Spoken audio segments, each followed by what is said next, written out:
vendors. New machines are tested in every way before they are permitted to be installed. As a result, we have practically no serious accidents. Industry needs not exact a human toll. End of chapter 7.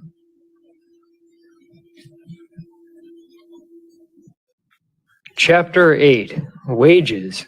There is nothing to running a business by custom, to saying, I pay the going rate of wages. The same man would not so easily say, I have nothing better or cheaper to sell than anyone has.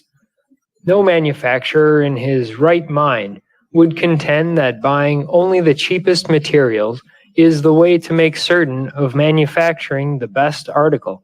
Then why do we hear so much talk about the liquidation of labor and the benefits that will flow to the country from cutting wages, which means only the cutting of buying power and the curtailing of the home market?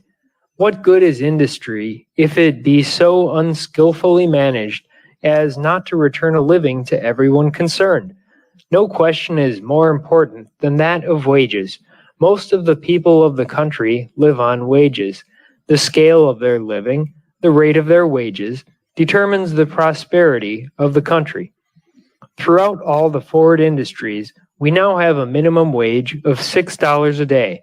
We used to have a minimum of $5. Before that, we paid whatever it was necessary to pay. It would be bad morals to go back to the old market rate of paying, but also it would be the worst sort of bad business. First, get at the relationships. It is not usual to speak of an employee as a partner, and yet what else is he? Whenever a man finds the management of a business too much for his own time or strength, he calls in assistants to share the management with him. Why then, if a man finds the production part of a business too much for his own hands, should he deny the title of partner to those who come in and help him produce? Every business that employs more than one man is a kind of partnership. The moment a man calls for assistance in the business, even though the assistant be but a boy, that moment he has taken a partner. He may himself be sole owner of the resources of the business and sole director of its operations, but only while he remains sole manager and sole producer can he claim complete independence. No man is independent as long as he has to depend on another man to help him. It is a reciprocal relation. The boss is the partner of his worker, the worker is partner of his boss. And such being the case, it is useless for one group or the other to assume that it is the one indispensable unit. Both are indispensable. The one can become unduly assertive only at the expense of the other, and eventually at its own expense as well. It is utterly foolish for capital or for labor to think of themselves as groups. They are partners. When they pull and haul against each other, they simply injure the organization in which they are partners and from which both draw support. It ought to be the employer's ambition, as leader, to pay better wages than any similar line of business, and it ought to be the workman's ambition to make this possible. Of course, there are men in all shops who seem to believe that if they do their best, it will be only for the employer's benefit, and not at all for their own. It is a pity that such a feeling should exist, but it does exist, and perhaps it has some justification. If an employer urges men to do their best, and the men learn after a while that their best does not bring any reward, then they naturally drop back into getting by. But if they see the fruits of hard work in their pay envelope, proof that harder work means higher pay, then also they begin to learn that they are a part of the business, and that its success depends on them, and their success depends on it. What ought the employer to pay? What ought the employee to receive? These are but minor questions. The basic question is, what can the business stand? Certainly no business can stand outgo that exceeds income. When you pump water out of a well at a faster rate than the water flows in, the well goes dry. And when the well runs dry, those who depend on it go thirsty. And if, perchance, they imagine they can pump one well dry and then jump to some other well, it is only a matter of time when all the wells will be dry. There is now a widespread demand for more justly divided rewards, but it must be recognized that there are limits to rewards. The business itself sets the limits. You cannot distribute $150,000 out of a business that brings in only $100,000. The business limits the wages, but does anything limit the business? The business limits itself by following bad precedents. If men, instead of saying, the employer ought to do thus and so, would say, the business ought to be so stimulated and managed that it can do thus and so, they would get somewhere, because only the business can pay wages. Certainly the employer cannot, unless the business warrants. But if that business does warrant higher wages, and the employer refuses, what is to be done? As a rule, a business means the livelihood of too many men to be tampered with. It is criminal to assassinate a business to which large numbers of men have given their labors and to which they have learned to look as their field of usefulness and their source of livelihood. Killing the business by a strike or a lockout does not help. The employer can gain nothing by looking over the employees and asking himself, how little can I get them to take? Nor the employee by glaring back and asking, how much can I force him to give? Eventually both will have to turn to the business and ask, how can this industry be made safe and profitable so that it will be able to provide a sure and comfortable living for all of us? But by no means all employers or all employees will think straight. The habit of acting short-sightedly is a hard one to break. What can be done? Nothing. No rules or laws will affect the changes, but enlightened self-interest will. It takes a little while for enlightenment to spread, but spread it must, for the concern in which both employer and employees work to the same end of service is bound to forge ahead in business. What do we mean by high wages anyway? We mean a higher wage than was paid 10 months or 10 years ago. We do not mean a higher wage than ought to be paid. Our high wages of today may be low wages 10 years from now. If it is right for the manager of a business to try to make it pay larger dividends, it is quite as right that he should try to make it pay higher wages. But it is not the manager of the business who pays the high wages. Of course, if he can and will not, then the blame is on him. But he alone can never make high wages possible. High wages cannot be paid unless the workmen earn them.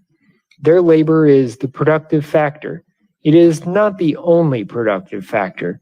Poor management can waste labor and material and nullify the efforts of labor. Labor can nullify the results of good management, but in a partnership of skilled management and honest labor, it is the workman who makes high wages possible. He invests his energy and skill, and if he makes an honest, wholehearted investment, high wages ought to be his reward. Not only has he earned them, but he has had a big part in creating them. It ought to be clear, however, that the high wage begins down in the shop. If it is not created there, it cannot get into pay envelopes. There will never be a system invented which will do away with the necessity of work. Nature has seen to that. Idle hands and minds were never intended for any one of us. Work is our sanity, our self-respect, our salvation. So far from being a curse, work is the greatest blessing. Exact social justice flows only out of honest work. The man who contributes much should take away much. Therefore, no element of charity is present in the paying of wages.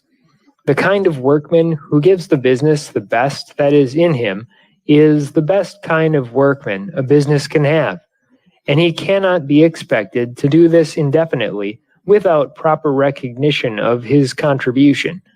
The man who comes to the day's job feeling that no matter how much he may give, it will not yield him enough of a return to keep him beyond want is not in shape to do his day's work. He is anxious and worried, and it all reacts to the detriment of his work. But if a man feels that his day's work is not only supplying his basic need, but is also giving him a margin of comfort and enabling him to give his boys and girls their opportunity and his wife some pleasure in life, then his job looks good to him, and he is free to give it of his best. This is a good thing for him and a good thing for the business. The man who does not get a certain satisfaction out of his day's work is losing the best part of his pay. For the day's work is a great thing, a very great thing. It is at the very foundation of the world. It is the basis of our self-respect. And the employer ought constantly to put in a harder day's work than any of his men. The employer who is seriously trying to do his duty in the world must be a hard worker. He cannot say, "I have so many thousand men working for me." The fact of the matter is that so many thousand men have been working for them, and the better they work, the busier they keep him disposing of their products. Wages and salaries are in fixed amounts, and this must be so in order to have a basis to figure on. Wages and salaries are a sort of profit sharing fixed in advance, but it often happens that when the business of the year is closed, it is discovered that more can be paid, and then more ought to be paid. When we are all in the business working together, we all ought to have some share in the profits by way of a good wage or salary or added compensation. And that is beginning now quite generally to be recognized. There is now a definite demand that the human side of business be elevated to a position of equal importance with the material side, and that is going to come about. It is just a question whether it is going to be brought about wisely, in a way that will conserve the material side which now sustains us, or unwisely, and in such a way as shall take from us all the benefit of the work of the past years. Business represents our national livelihood. It reflects our economic progress and gives us our place among other nations. We do not want to jeopardize that. What we want is a better recognition of the human element in business. And surely it can be achieved without dislocation, without loss to anyone, indeed with an increase of benefit to every human being. And the secret of all of it is in a recognition of human partnership. Until each man is absolutely sufficient unto himself, needing the services of no other human being in any capacity whatever, we shall never get beyond the need of partnership. Such are the fundamental truths of wages. They are partnership distributions. When can a wage be considered adequate? How much of a living is reasonably to be expected from work? Have you ever considered what a wage does or ought to do? To say that it should pay the cost of living is to say almost nothing. The cost of living depends largely upon the efficiency of production and transportation, and the efficiency of these is the sum of the efficiencies of the management and the workers. Good work, well managed, ought to result in high wages and low living costs. If we attempt to regulate wages on living costs, we get nowhere. The cost of living is a result and we cannot expect to keep a result constant if we keep altering the factors which produce the result. When we try to regulate wages according to the cost of living, we are imitating a dog chasing his tail, and anyhow, who is competent to say just what kind of living we shall base the costs on? Let us broaden our view and see what a wage is to the workman, and what it ought to be. The wage carries all the worker's obligations outside the shop. It carries all that is necessary in the way of service and management inside the shop. The day's productive work is the most valuable mine of wealth that has ever been opened. Certainly, it ought to bear not less than all the worker's outside obligations, and certainly it ought to be made to take care of the worker's sunset days when labor is no longer possible to him, and should be no longer necessary.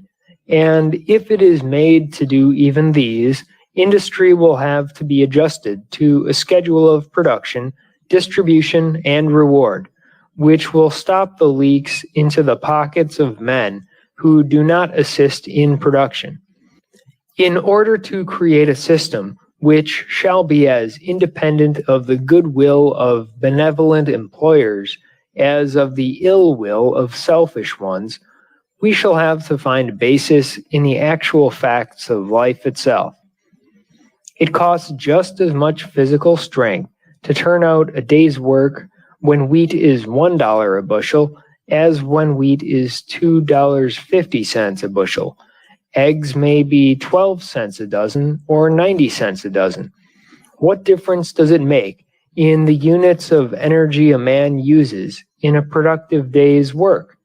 If only the man himself were concerned, the cost of his maintenance and the profit he ought to have would be a simple matter.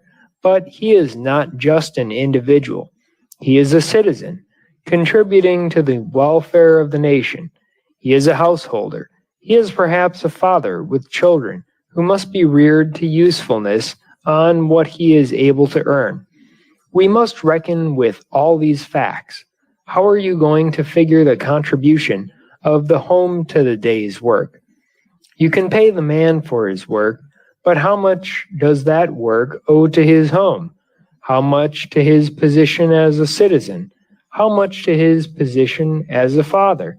One man does the work in the shop, but his wife does the work in the home. The shop must pay them both. On what system of figuring is the home going to find its place on the cost sheets of the day's work? Is the man's own livelihood to be regarded as the cost? And is his ability to have a home and family the profit? Is the profit on a day's work to be computed on a cash basis only, measured by the amount a man has left over after his own and his family's wants are all supplied? Or are all these relationships to be considered strictly under the head of cost, and the profit to be computed entirely outside of them? That is, after having supported himself and family, clothed them, housed them, educated them, given them the privileges incident to their standard of living, ought there to be provision made for still something more in the way of savings profit? And are all properly chargeable to the day's work? I think they are. Otherwise, we will have the hideous prospect of little children and their mothers being forced out to work. These are questions which call for accurate observation and computation. Perhaps there is no one item connected with our economic life that would surprise us more than a knowledge of just what burdens the day's work. It is perhaps possible accurately to determine, albeit with considerable interference with the day's work itself, how much energy the day's work takes out of a man.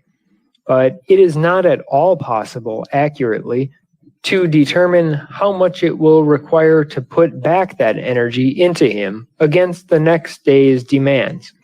Nor is it possible to determine how much of that expended energy you will never be able to get back at all. Economics has never yet devised a sinking fund for the replacement of the strength of a worker. It is possible to set up a kind of sinking fund in the form of old age pensions, but pensions do not attend to the profit which each day's labor ought to yield in order to take care of all life's overhead, of all physical losses, and of the inevitable deterioration of the manual worker. The best wages that have up to date ever been paid are not nearly as high as they ought to be. Business is not yet sufficiently well organized, and its objectives are not yet sufficiently clear to make it possible to pay more than a fraction of the wages that ought to be paid. That is part of the work we have before us. It does not help toward a solution to talk about abolishing the wage system and substituting communal ownership. The wage system is the only one that we have under which contributions to production can be rewarded according to their worth. Take away the wage measure, and we shall have universal injustice. Perfect the system, and we may have universal justice. I have learned through the years a good deal about wages. I believe in the first place that, all other considerations aside, our own sales depend in a measure upon the wages we pay. If we can distribute high wages, then that money is going to be spent, and it will serve to make storekeepers and distributors and manufacturers and workers in other lines more prosperous, and their prosperity will be reflected in our sales. Countrywide high wages spell countrywide prosperity, provided, however, the higher wages are paid for higher production. Paying high wages and lowering production is starting down the incline toward dull business. It took us some time to get our bearings on wages, and it was not until we had gone thoroughly into production on Model T that it was possible to figure out what wages ought to be. Before then, we had had some profit sharing. We had, at the end of each year, for some years past, divided a percentage of our earnings with the employees. For instance, as long ago as 1909, we distributed $80,000 on the basis of years of service. A one-year man received 5% of his year's wages, a two-year man 7.5%, and a three-year man 10%. The objection to that plan was that it had no direct connection with the day's work. A man did not get his share until long after his work was done, and then it came to him almost in the way of a present. It is always unfortunate to have wages tinged with charity. And then, too, the wages were not scientifically adjusted to the jobs. The man in job A might get one rate, and the man in job B a higher rate, while, as a matter of fact, job A might require more skill or exertion than job B. A great deal of inequity creeps into wage rates unless both the employer and the employee know that the rate paid has been arrived at by something better than a guess. Therefore, starting about 1913, we had time studies made of all the thousands of operations in the shops. By a time study, it is possible theoretically to determine what a man's output should be. Then, making large allowances, it is further possible to get at a satisfactory standard output for a day and, taking into consideration the skill, to arrive at a rate which will express with fair accuracy the amount of skill and exertion that goes into a job, and how much is to be expected from the man in the job in return for the wage. Without scientific study, the employer does not know why he is paying a wage, and the worker does not know why he is getting it. On the time figures All of the jobs in our factory were standardized and rates set. We do not have piecework. Some of the men are paid by the day and some are paid by the hour. But in practically every case, there is a required standard output below which a man is not expected to fall. Were it otherwise, neither the workmen nor ourselves would know whether or not wages were being earned. There must be a fixed day's work before a real wage can be paid. Watchmen are paid for presence. Workmen are paid for work.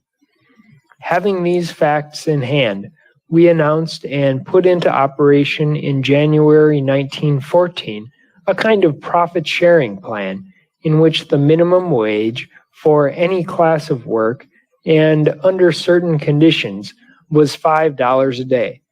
At the same time, we reduced the working day to 8 hours. It had been 9, and the week to 48 hours. This was entirely a voluntary act. All of our wage rates have been voluntary. It was, to our way of thinking, an act of social justice, and in the last analysis we did for our own satisfaction of mind.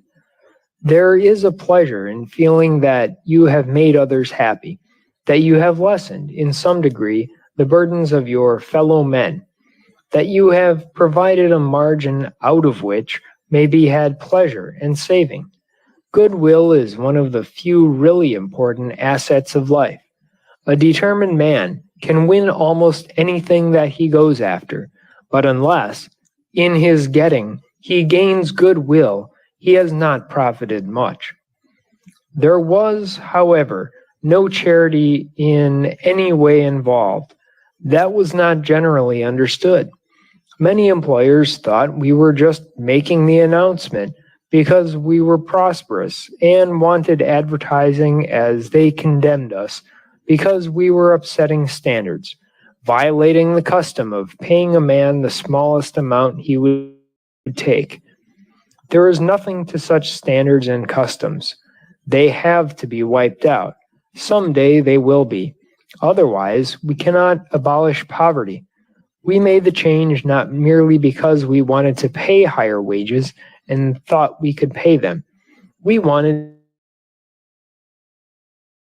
would be on a lasting foundation. We were not distributing anything. We were building for the future. A low-wage business is always insecure. Probably few industrial announcements have created a more worldwide comment than did this one, and hardly any one got the facts quite right. Workmen quite generally believed that they were going to get $5 a day regardless of what work they did. The facts were somewhat different from the general impression.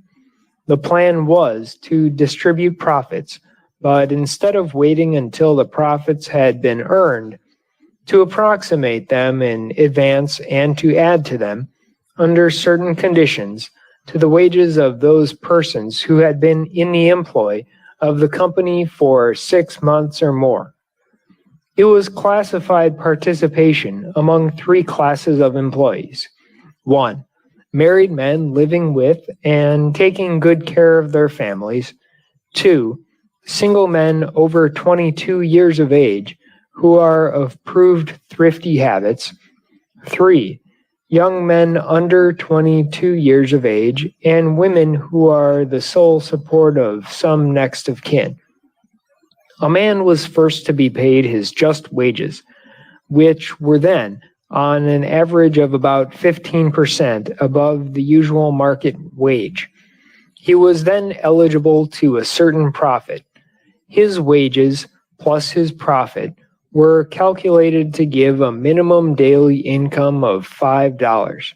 The profit-sharing rate was divided on an hour basis and was credited to the hourly wage rate so as to give those receiving the lowest hourly rate the largest proportion of profits. It was paid every 2 weeks with the wages. For example, a man who received 34 cents an hour had a profit rate of 28 1/2 cents an hour. which would give him a daily income of $5. A man receiving 54 cents an hour would have a profit rate of 21 cents an hour, which would give him a daily income of $6. It was a sort of prosperity sharing plan, but on conditions. The man and his home had to come up to certain standards of cleanliness and citizenship. Nothing paternal was intended. A certain amount of paternalism did develop, and that is one reason why the whole plan and the social welfare development were readjusted. But in the beginning, the idea was that there should be a very definite incentive to better living, and that the very best incentive was a money premium on proper living. A man who is living all right will do his work all right, and then, too, we wanted to avoid the possibility of lowering the standard of work through an increased wage. It was demonstrated in wartime that too quickly increasing a man's pay sometimes increases only his cupidity and therefore decreases his earning power. If, in the beginning, we had simply put the increase in the pay envelopes, then very likely the work standards would have broken down. The pay of about half the men was doubled in the new plan. It might have been taken as easy money. The thought of easy money breaks down work. There is a danger in too rapidly raising the pay of any man, whether he previously received $1 or $100 a day. In fact, if the salary of a $100 a day man were increased overnight to $300 a day, he would probably make a bigger fool of himself than the working man whose pay is increased from $1 to $3 an hour. The man with the larger amount of money has larger opportunity to make a fool of himself. In this first plan, the standards insisted upon were not petty, although sometimes they may have been administered in a petty fashion. We had about 50 investigators in the social department. The standard of common sense among them was very high indeed, but it is impossible to assemble 50 men equally endowed with common sense. They erred at times. One always hears about the errors. It was expected that in order to receive the bonus, married men should live with and take proper care of their families. We had to break up the evil custom among many of the foreign workers of taking in boarders, of regarding their homes as something to make money out of rather than as a place to live in. Boys under 18 received the bonus if they supported the next of kin. Single men who lived wholesomely shared. The best evidence that the plan was essentially beneficial is the record. When the plan went into effect, 60% of the workers immediately qualified to share.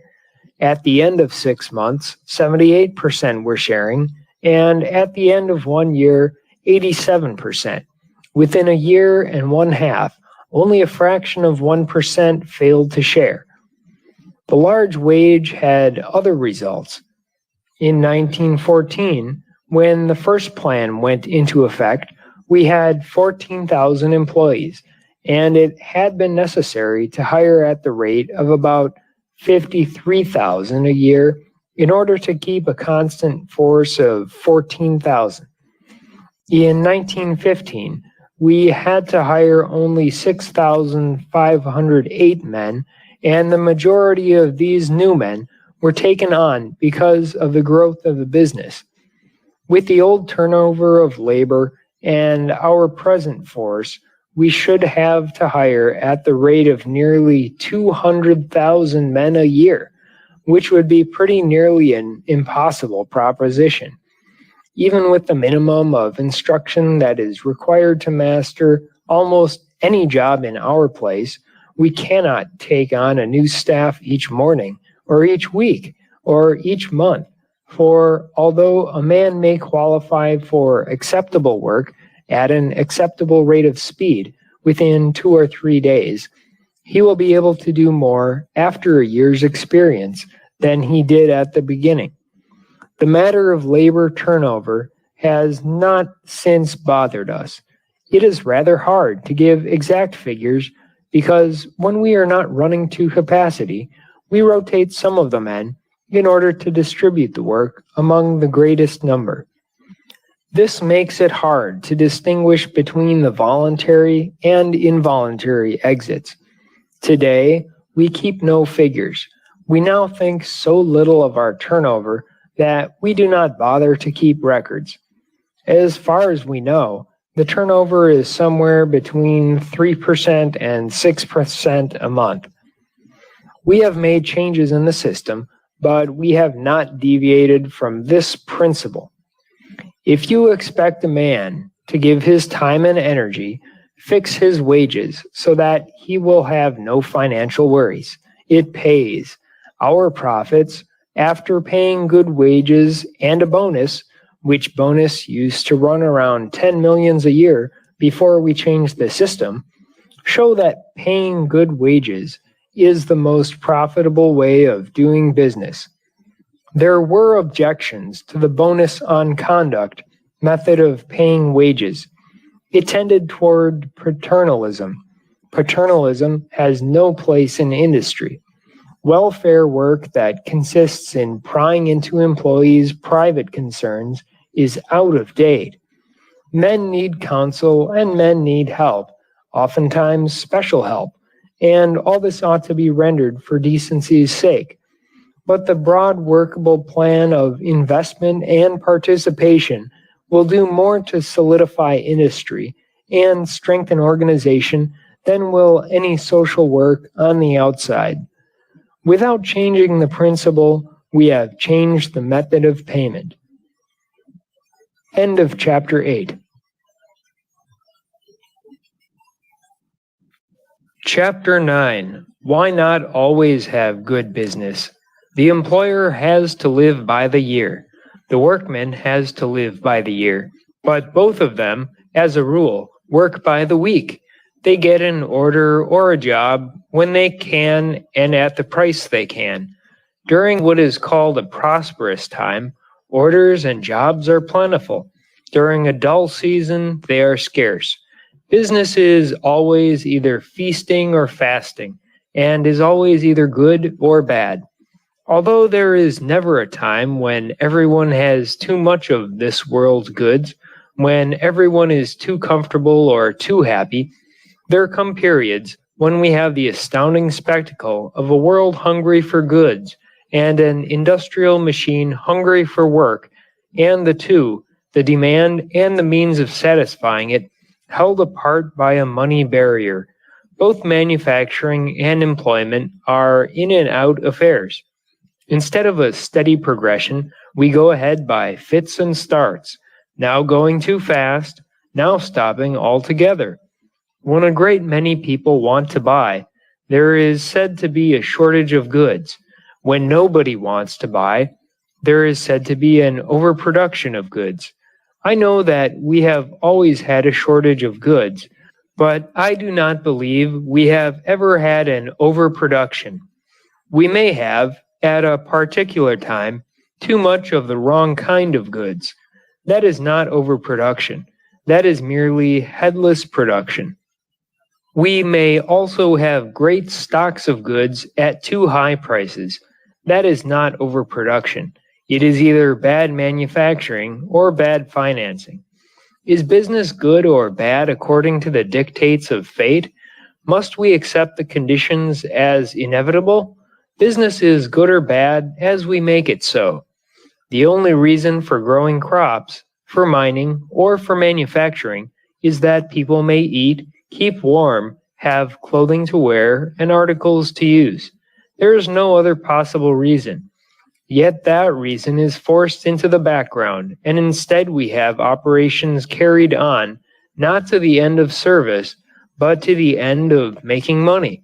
And this because we have evolved a system of money that, instead of being a convenient medium of exchange, is at times a barrier to exchange. Of this more later. We suffer frequent periods of so-called bad luck only because we manage so badly. If we had a vast crop failure, I can imagine the country going hungry, but I cannot conceive how it is that we tolerate hunger and poverty when they grow solely out of bad management, and especially out of the bad management that is implicit in an unreasoned financial structure. Of course, the war upset affairs in this country. It upset the whole world. There would have been no war had management been better, but the war alone is not to blame. The war showed up a great number of the defects of the financial system, but more than anything else, it showed how insecure is business supported only by a money foundation. I do not know whether bad business is the result of bad financial methods or whether the wrong motive in business created bad financial methods. But I do know that, while it would be wholly undesirable to try to overturn the present financial system, it is wholly desirable to reshape business on the basis of service. Then a better financial system will have to come. The present system will drop out because it will have no reason for being. The process will have to be a gradual one. The start toward the stabilization of his own affairs may be made by anyone. One cannot achieve perfect results acting alone, but as the example begins to sink in, there will be followers, and thus, in the course of time, we can hope to put inflated business and its fellow, depressed business, into a class with smallpox, that is, into the class of preventable diseases. It is perfectly possible, with the reorganization of business and finance that is bound to come about, to take the ill effect of seasons, if not the seasons, out of industry, and also the periodic depressions. Farming is already in process of reorganization. When industry and farming are fully reorganized, they will be complementary. They belong together, not apart. As an indication, take our valve plant. We established it 18 miles out in the country so that the workers could also be farmers. By the use of machinery, farming need not consume more than a fraction of the time it now consumes. The time nature requires to produce is much larger than that required for the human contribution of seeding, cultivating, and harvesting. In many industries where the parts are not bulky, it does not make much difference where they are made.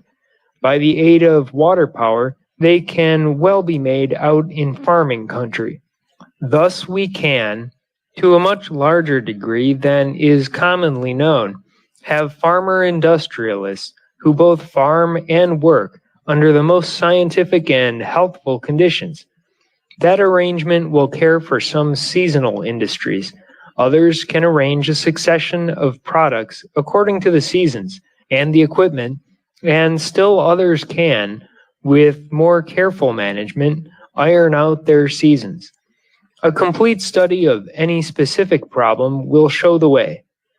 The periodic depressions are more serious because they seem so vast as to be uncontrollable. Until the whole reorganization is brought about, they cannot be wholly controlled, but each man in business can easily do something for himself while benefiting his own organization in a very material way. Also help others. The Ford production has not reflected good times or bad times. It has kept right on, regardless of conditions, excepting from 1917 to 1919, when the factory was turned over to war work. The year 1912 to 1913 was supposed to be a dull one, although now some call it normal. We all but doubled our sales. 1913 to 1914 was dull. We increased our sales by more than a third. The year 1920 to 1921 is supposed to have been one of the most depressed in history. We sold 1.25 million cars, or about 5 times as in 1913 to 1914, normal year. There is no particular secret in it. It is, as is everything else in our business, the inevitable result of the application of a principle which can be applied to any business. We now have a minimum wage of $6 a day paid without reservation. The people are sufficiently used to high wages to make supervision unnecessary. The minimum wage is paid just as soon as a worker has qualified in his production, which is a matter that depends upon his own desire to work. We have put our estimate of profits into the wage and are now paying higher wages than during the boom times after the war. But we are, as always, paying them on the basis of work. And that the men do work is evidenced by the fact that although $6 a day is the minimum wage, about 60% of the workers receive above the minimum. The $6 is not a flat, but a minimum wage. Consider first the fundamentals of prosperity. Progress is not made by pulling off a series of stunts. Each step has to be regulated. A man cannot expect to progress without thinking. Take prosperity.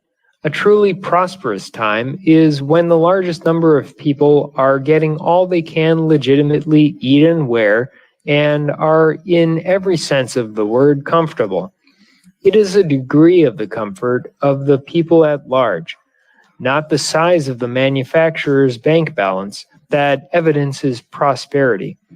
The function of the manufacturer is to contribute to this comfort. He is an instrument of society, and he can serve society only as he manages his enterprises so as to turn over to the public an increasingly better product at an ever-decreasing price, and at the same time to pay to all those who have a hand in his business an ever-increasing wage, based upon the work they do.